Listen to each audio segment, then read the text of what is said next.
We're here at the Day of Remembrance with John Parton.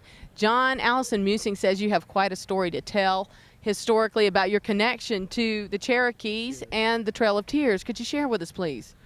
My grandfather, well, it was my stepfather, who is actually my father. He adopted us.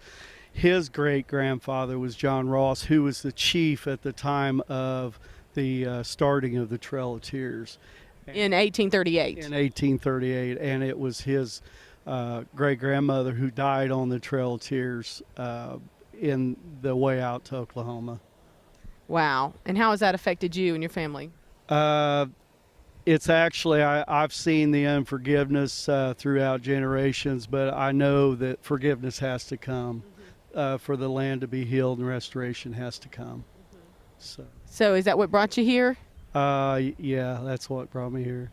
What would you like to see accomplished from this point forward?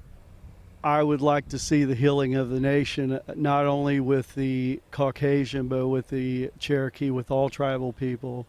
I believe that the curse is not only on the people who drove the Cherokee people out, but it's also on the Cherokee as well, because of the unforgiveness. And I believe this was a milestone. This was huge today. It was a monumental stepping stone to seeing this land healed.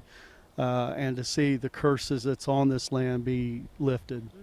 What did you think about the foot washing? Wasn't that awesome? I looked at somebody when he called the family up. I looked at a friend of mine that was sitting beside me, and I said, I know exactly what he's going to do. The Lord told him to wash their feet. Yeah. That is the most humbling position that we can be placed in.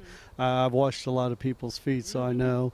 And for that to happen, I believe that broke something off this land.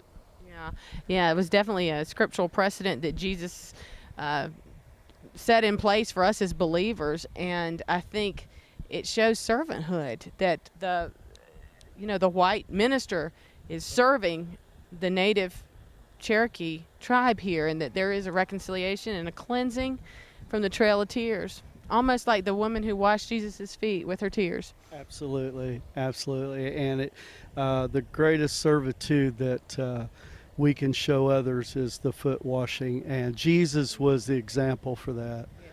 And I believe that we need to continue that in the washing of the sins from the land. And through programs like this, through celebrations like this, needs to go throughout the land to bring healing to the entire land. We've been with John Parton, a descendant of Chief John Ross, who was evicted on the Trail of Tears in 1838.